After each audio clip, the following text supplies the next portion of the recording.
The results of the UK general election are in, and to provide some analysis of what's happened and what it could all mean, I'm joined in the FT studio by our political columnist, Janan Ganesh, and Tim Bale, Chair in Politics at Queen Mary University of London.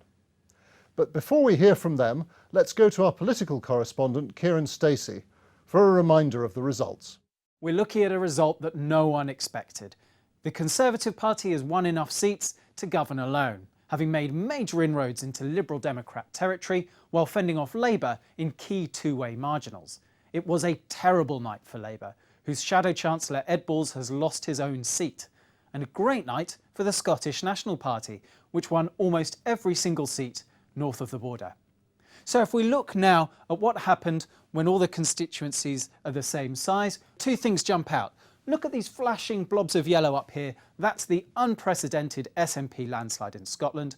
And the second thing, look at the flashing blobs of blue in the southwest. That's where the Conservatives did really well, encroaching into Liberal Democrat territory. Now, Janan, what do you think this Conservative victory means? How will David Cameron govern with a majority? Probably with great difficulty. It's not a big majority. It's a triumph in the sense that no one was expecting any majority at all in recent weeks. But to get one that's not particularly strapping means that he's dependent upon the right flank of his own party, people who don't particularly like him, who disagree with him on issues like Europe, immigration, and much else. So it's a moment of real vindication in the short term, but I don't think we'll have to wait very long for it to become quite problematic for him. And Tim, what do you think the Conservative victory and the majority government means for the other parties in British politics? Well, they've got to take a long, hard look at themselves and think how on earth they can possibly get back. Labour has this huge problem in Scotland, and it's hard to see how it can do very much about that in the short term. Of course, there'll be an election there in 2016, so there may possibly be a way back for them in time for that. But Labour's also got to think about England and Wales. I mean, there are so many parts of that country, or those countries now, that are no-go areas for Labour. They really have to think about how they can elect a leader who can appeal to people in England, where there are so many votes. So looking at Labour, we're turning back to Kieran again.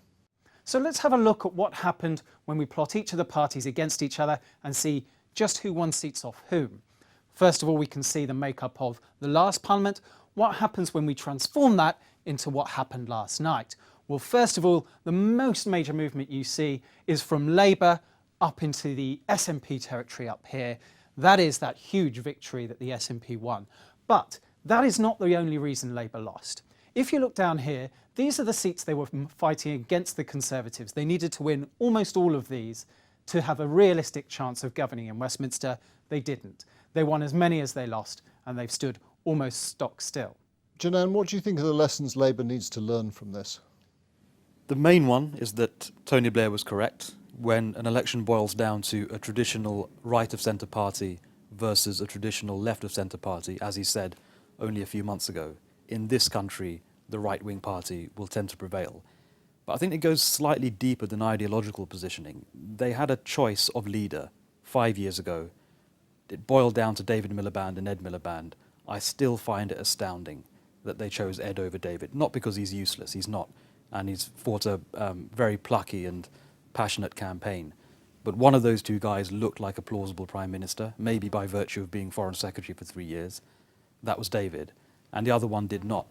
And Ed was also much more ideologically committed to the left of his party, which meant he was never going to challenge Labour's economic record, the record on spending in the previous decade.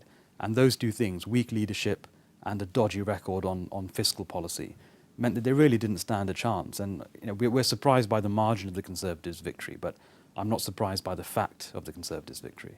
So Tim, who do you think Labour will turn to as a possible next leader? Well, I think they're really going to need to distance themselves from the Blair-Brown era, for a start, and possibly even from the Miliband era as well. So I would expect them to skip the generation, as it were, who were coming into the cabinet under Brown and go for someone younger. Obviously, that candidate will be someone like Chuka Umunna, perhaps. There are some voices who say it should be a woman. this time around.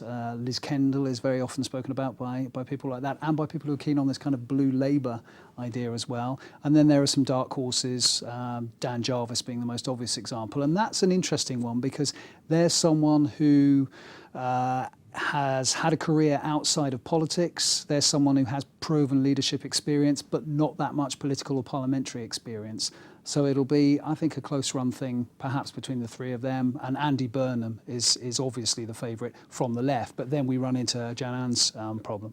I think that one of Labour's problems is the sheer multiplicity of challenges. You have to find a way of appealing to people who voted Tory in the south of England, people who voted UKIP in the north of England, and people who voted SNP in Scotland. Now, you mentioned Scotland. I mean, that was the other big shock of the night, wasn't it, Janan? SNP almost complete domination in Scotland, winning all but 3 seats. What does that mean for the Union?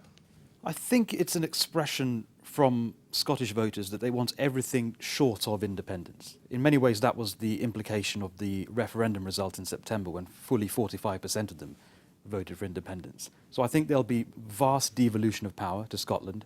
The Prime Minister has already hinted at that this morning outside Number 10. And you may even have full fiscal autonomy, which is problematic for Scotland financially in the short to medium term. But is there any way a party that calls itself the Scottish Nationalist Party to say no to that, to say no, to turn down the prospect of governing its own affairs fiscally? I think they'll probably have to agree to it. Westminster might cushion the deal in the short term by offering a financial incentive. But we're moving towards a much more federal UK. And of course, that doesn't just have implications for Scotland, but for England, which I think will become a much more self-governing polity in the coming years. Let's turn now back to Kieran for a look at the Lib Dems. What's happened to the Lib Dems? As the poll suggested, they've taken an absolute battering. Their seats have split evenly between Labour and the Conservatives, and they're left now with a rump of just around 9 or 10 seats in the Parliament. Yeah, so a catastrophic night for the Lib Dems. Tim, where do they go from here? Can they come back? Well, they're a resilient party, particularly at local government level. That's always been their strength. And I presume what they will do is try and build back from there, to be honest. That's what they've done in the past when they've shrunk very badly. That kind of pavement politics, may work for them again. So I wouldn't write them off completely, but it has been a terrible night. And I think also it puts pay to the idea that incumbency will necessarily save you when your party is polling very, very poorly. Well, interestingly, we saw in the terms of total vote share, although not number of MPs, the Lib Dems were replaced as Britain's third biggest national party by UKIP, who only managed 1 MP but got around 12% of the votes. Janan, where do you think UKIP go from here? Well, I think they've done incredibly well. I thought that their poll rating was an exaggeration. They went into this election on about 12% and have delivered 12%. I thought a third or a quarter of that might disappear in the polling booth. They may only have ended up with 1 MP, but they're in second place in large stretches of the country. They're the effective opposition to Labour in parts of the north. And the big existential question for UKIP is, what kind of party are they going to be? Will they be the libertarian free market challenger to the Conservatives, or will there be the socially conservative anti-globalisation challenger to Labour? Now, the little quirk in all this is that their 1 MP, Douglas Carswell, is on the libertarian side, but a lot of their voters are on the socially conservative side. So there's an ideological fork in the road that they're going to approach very soon. And as they mull that positioning, they'll probably consider the position of the previous third biggest party, the Lib Dems. Tim, how do you think history will judge Nick Clegg? Was he right to go into coalition? I think, again, Tony Blair actually had this right. I mean, the problem for the Lib Dems was they fought the 2010 election as a centre-left party, sending signals to people that they would form some kind of progressive coalition, if anything. They went into government with a centre-right party. It was counterintuitive, it was interesting, it was sexy at the time. But, if you do that, you're going to get punished. And that's what's happened. An extraordinary night. 3 political party leaders departed. Tim, Janan, thank you very much. And thank you for watching. You can read more news and analysis on the election and its results at ft.com/GE2015. Goodbye.